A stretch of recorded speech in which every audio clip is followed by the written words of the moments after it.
This is the Motivated Business Show, hosted by me, Mark Terrell, the author of Motivated, the Reluctant Leader's Guide to Building a Business that Sets You Free. In my book, I share the 7-step process to get the measure of your business.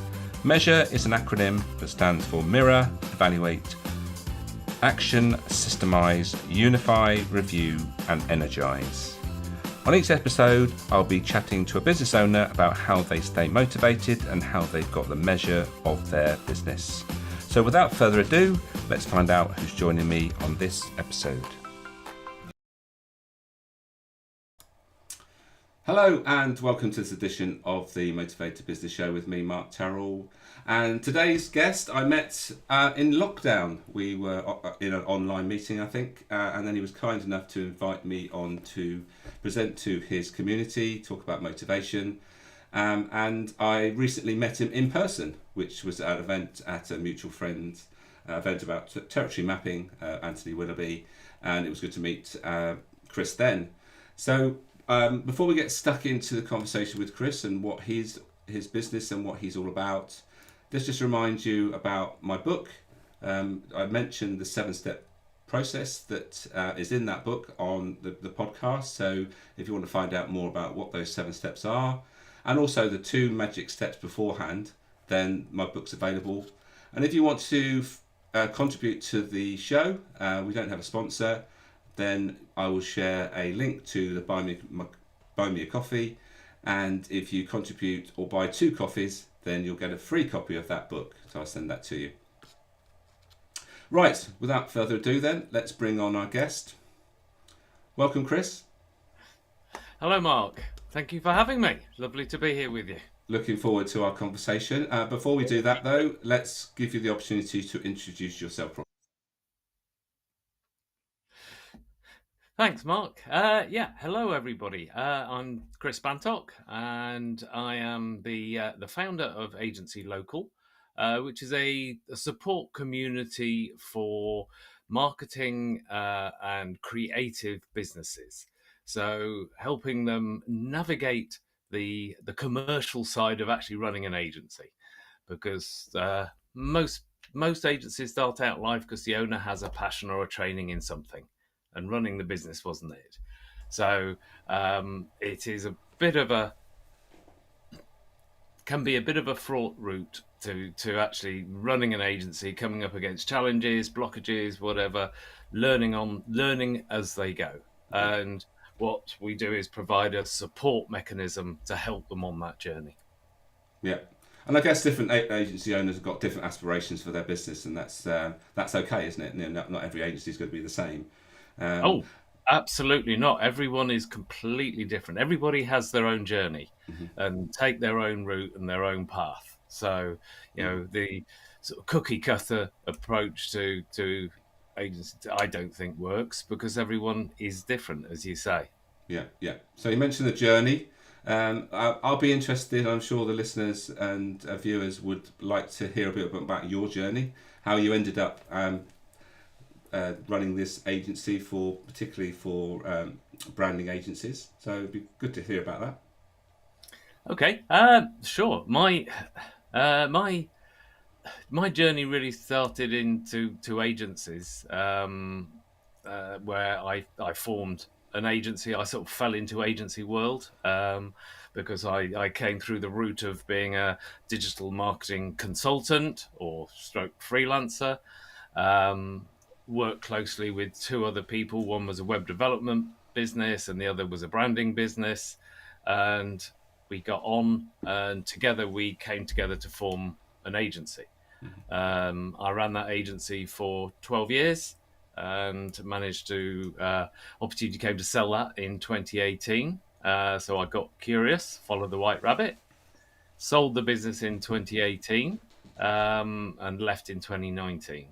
So having been on that journey of running, growing, scaling an agency, and then on the journey of actually selling the business, which I learned so much going through that process, I felt I got a bit of value to give back to others that were on that journey. And that's really the premise of what I do now.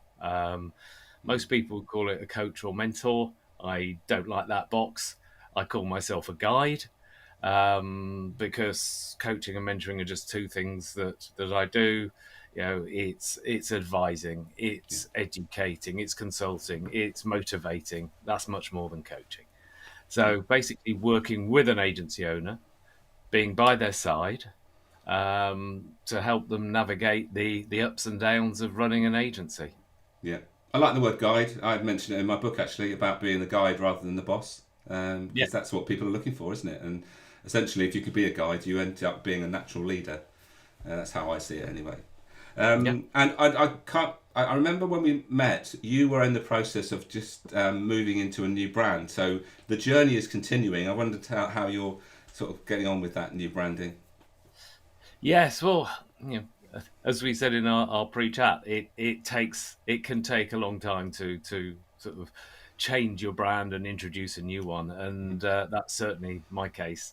What I realised was that the brand of the brand of agency local was, whilst pre-lockdown it was great, and during lockdown it was brilliant because local just meant wherever you are. Post lockdown, it raises more questions. So people go, well, am I local? Where's local? So decided last year to change the brand, change the business name. So from very soon, we're going to be called the Agency Adventure, which plays into the fact that it's a journey and there are twists and turns, ups and downs, etc. And it's sort of a playful, serious but playful brand. And we are very, very close to launching that out onto the world. And with that comes some changes in the business model. So we're very much focused on those agencies that really want to learn, develop, grow, while still maintaining that wider community element. Yeah. So I'm guessing that your experience of the growth in your agency is invaluable there. And I like the way that you got guide and you got the adventure. It sort of all knits together, doesn't it? So looking I forward to think it seeing works. that I think it come to works well. fruition. Yeah, I like it definitely. So what do you mentioned lockdown and obviously post lockdown. So what do you see is changing in the agency world then? How do you see it sort of evolving? Um, Yeah, there's a lot of change going on, and a lot for agency owners to deal with at the moment because, you know, being very honest with you, it's tough out there. There's a lot of pressure from the economy, from recession. There's so much uncertainty out there. So there's a huge amount of business pressure on agency owners at the moment, plus the fact that that is compounded because there are other things that are changing in the market. One is, the ways of working. People are still trying to work out this hybrid model. Do we come in the office? Do we come in 2 days a week? Do we whatever? They're still very much struggling with how to organise the business, to make sure that everybody's happy and behind what they're doing. And the second thing is there's a big change towards, instead of taking people on in the old model, which was bricks and mortar, get employees in to deliver the jobs. It's changing very much into a looser networked structure where agencies rely on close relationships with a number of freelancers, which they bring into projects. So the agency model is sort of slimming down, but then it's it's a networked model, networked cloud pod. There's all sorts of different names for it, but that is happening on top of the uncertainty that's out there as well. So Yeah, to be that's honest, interesting. Is it the flexibility that's important then? Is it being able to adapt to demand that's important? So you need an agency that's able to scale up when there's a lot of work on, and scale back down when there's not. well, exactly, because of the uncertainty, the peaks and troughs in the sales cycle are huge at the moment. So agencies don't want to take on the overhead of headcount and salaries, if there's going to be a dip coming along. So this model gives them the flexibility, definitely. So and they need to be agile. Yeah, interesting. So let's talk a bit more about the model that you run. So you said you're an agency. You work with agencies and you provide services for them. So how would you describe how you run that for, and how do the people get involved with that setup? What with agency local, soon to be Hmm. adventure? Um, yeah, number of different ways. One, the first sort of the premium way really is to work on a one to one, where it's a guiding services, and there's a whole range of those depending on where the agency is on their journey, how much support they're going to need, and whether or not we they get access to the agency local partners that are experts in different business disciplines. So that I'm really keen to get people to understand one to one, and you know if an agency owner doesn't have a business coach, they need to get one, coach, guide, whatever. Yeah, whether that's me or somebody else, I don't really mind, but they do need somebody by their side to help them. So that's the first one. The second one is we're just about to launch a mastermind group. I hate the term mastermind because it means different things to different people. This isn't an hour once a month mastermind. This is an intensive 1 day a month mastermind group. Um, Almost it's the board you couldn't afford.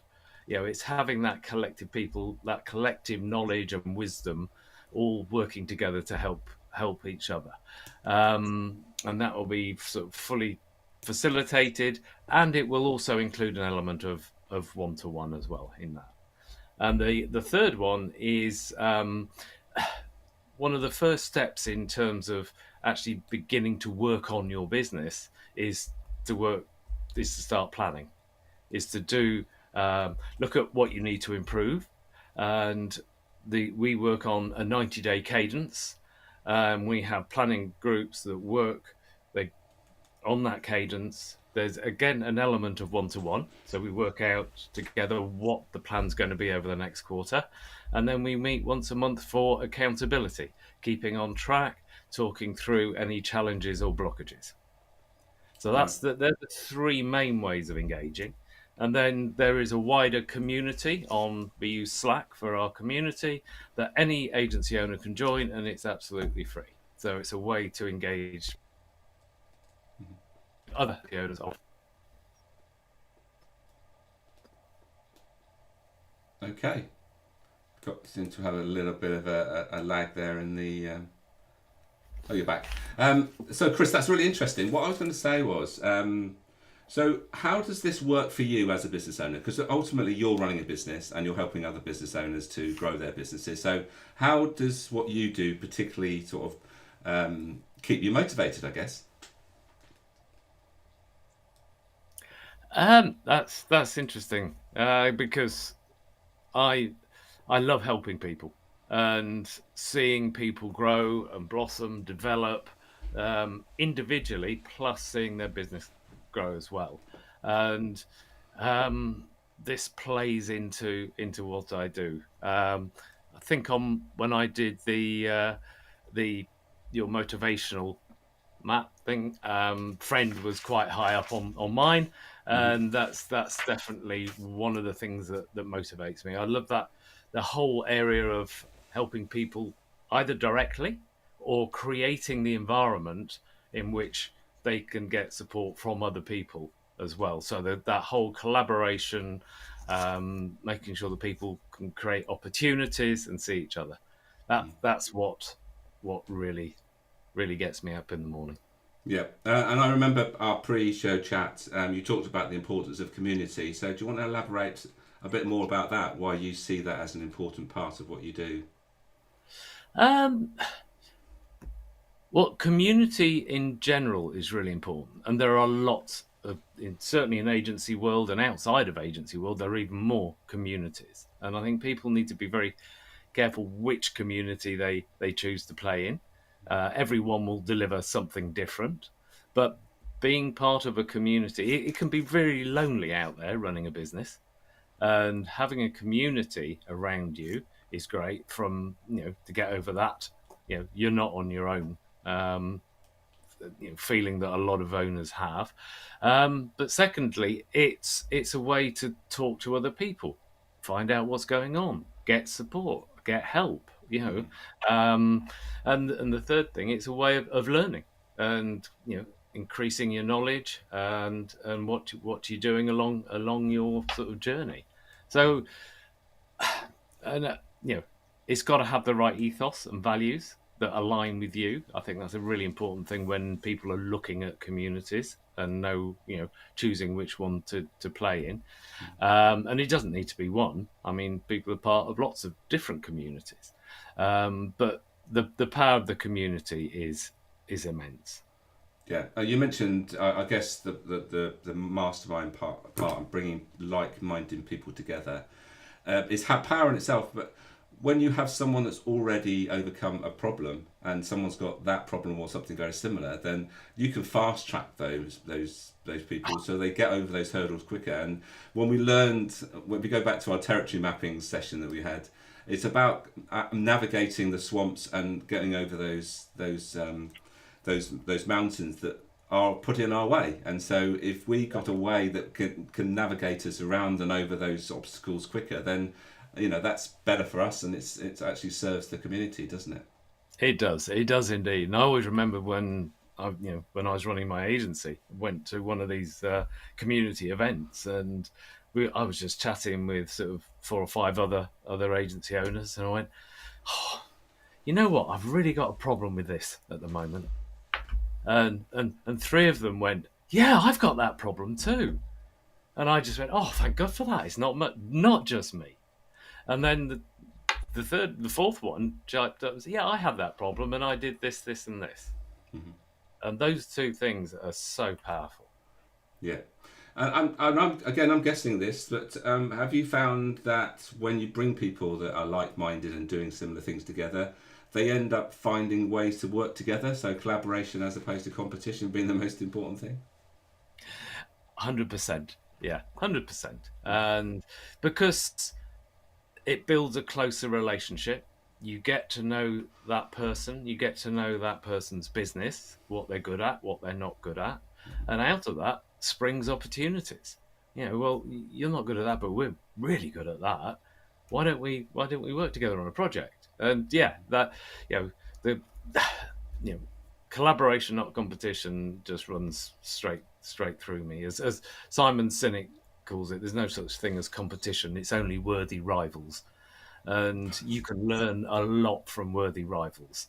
But it's not a fact that you don't never talk to anybody. And the thing, like a lot of the networking groups have one seat for one discipline. Well, if you've got one seat for marketing, then I mean, you've got probably about 35 different disciplines within the marketing world. It's crazy, and everybody can work together, and it's understanding each individual's strengths and weaknesses, and it's building that trust. Trust is a huge word in this. Build the trust to actually begin to work together. Yeah. Well, it's about when they do that, when they put you in a box, they just said that, well, you're just the same as them. And that's nothing more infuriating in that we all set our businesses up for our own reasons. We're all motivated in a different way, and we want our businesses to serve us. So just by saying that, well, you're, say, for instance, business coach and I'm a business coach, that means that there's only one seat, one of you gets it and one of us doesn't. That straight away thinks, well, that means that you're both the same. And we know that, I'm sure you've met lots of business coaches and what have you, trainers, and they're all different. They do different things. And if we eliminate that sort of like, you're in the same sort of camp, but you're only similar, but you're certainly not the same. It sort of prevents actually those people working together. Yeah. Yes. 100%. I couldn't agree more. Yeah. Yeah. Okay, great. So the one thing that you gave me some questions or some topics to talk about, and one it intrigued me, and I haven't mentioned it so far because I just wanted to find out what it actually means, was human to human. So what do you mean by human to human being an important part of what you do. Um, yeah, I think this is well, that works on a number of different levels. So, one is from sort of a marketing point of view. Um, you know, the big demarcation is B2B or B2C. You know, whereas actually what you're doing is you're trying to market to a person. So Right. there's that new strain of sort of H to H as a as a way of um, really elevating the emotional engagement that you can get drive through marketing Hmm. by actually understanding the individual. And so that's one level. The second level is really just being kind to people, you know, and creating, treating people as individuals, because as we just said, we are all different. We've all got different backgrounds, different influences, different values, different makeup, Hmm. and it sort of plays into that whole area of creating a safe environment where people can do their best work, and looking at embracing things like diversity and inclusion within your workplace. So there's the marketing side, but also the actual side of where you're creating your business and the environment for which you can treat your employees properly, right? And then if you look at it in terms of the new business model that's coming through, well, how do you engage your freelancers as humans as part of your team? So that's another different dynamic to that whole thing. Yeah. Well, I think what you've struck on there is, and there's something that I come across a lot, is going back to the sort of motivational side of things. Everybody comes to work because they want to be appreciated, and whether that's a business owner, part of the team, and even your suppliers, they just want to be appreciated for what they do. And if we all learn just to appreciate what people are doing for us and give them feedback when they've done things wrong, sort of feedback when you've done things well, so that if things do go wrong in the future, then it's not just that you only notice when things are wrong, you actually notice when things are right. And I think that's a connection to human is actually just appreciating what people do for us. Yeah, It's just something that comes up a lot, and the motivational action plan sessions that I do with my clients, there's particularly the new starters, they are straight away realizing that it's not just about the job; it's the way that they want to be treated in that job, and the prospects, and also, going back to just being appreciated, and also opportunities to grow. So, yeah, yes, indeed. Two most powerful words. Thank you. Yeah. indeed, yes, not said enough. But Indeed. then, even the negative, it's how you approach giving people that feedback when things have gone wrong. It's Hmm. that approach that says, okay, well, this has gone wrong. It's having that radical candor to have those honest and open conversations, but do it in a constructive way with the thought for the person, and turn it around where you can try and get some positives or learning out of that. Absolutely, yeah. Right, Chris, I'm going to give you a time to just sit back a little bit. I'm just going to do a bit of summary around the 7 steps that I've got in my model. I'm not sure whether this is going to work. Oh, it is. It's going to play Hey. nicely. That's good. It wasn't playing nicely earlier. So, what I tend to do at this point is just to summarise what Chris has been talking about and sort of connect it to the 7 step model that's in my book. And I always mention this one. It's so important to understand ourselves. So self awareness is key. Um, Chris has alluded and shared the fact that one of his top motivators is his friend. So he wants to collaborate, and that's obviously important to his business. And so he has built that into his business, and he's allows that to happen. And if you can only do that if you're aware. So the mirror stage is so important and often not hasn't paid enough attention to. And when it comes to evaluation, again, it links back to what it is that you want from your business and then evaluating where you want to take your business. And there's so many businesses that I've come across that they're set up, yes, they're transactional, they do a job, they solve a problem, but for the business owner, that actually it's not really serving them. So understanding what the business owners or the directors really want from the business and making sure those things are being met, and the individual roles in the business are, again, they are particularly suited to each person. So with regards to their skill level, the motivation, and also the things that they really want to get out of their work. And if we don't pay enough attention to that, then ultimately the business is going to falter.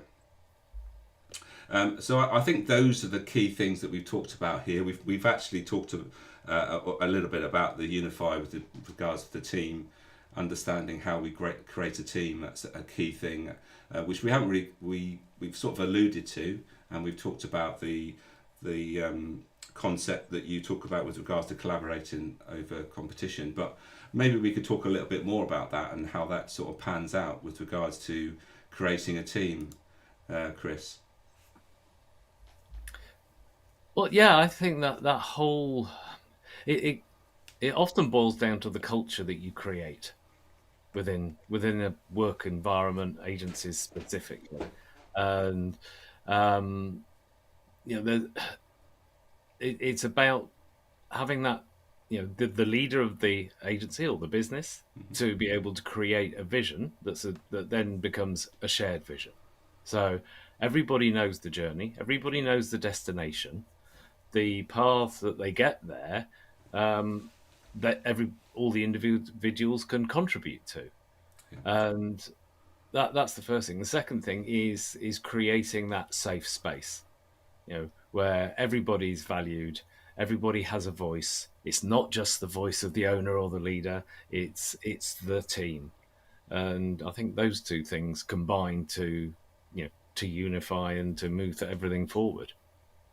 Yeah, I'm glad you mentioned the vision part because often that's not clear enough. I don't know whether you find that, but if the vision isn't clear enough with regards to, values, behaviours, and all those sort of things, it's not.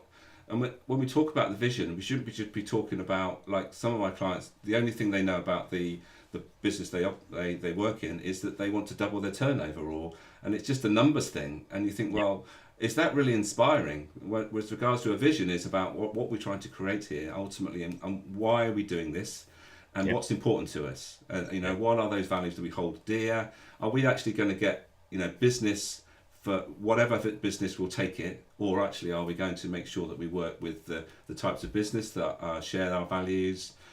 Is it about the way we deliver our service that's important to us, and those things? And if we get those things clear, it's not only it benefits the business, but when you've got new starters joining, it's literally crystal clear. This is why you're joining, and this is where you fit in, and it makes it a lot easier. So you need to spend some time there, but it's well worth the time, I believe. I think a number of things there. One is, it's a key way to differentiate your business.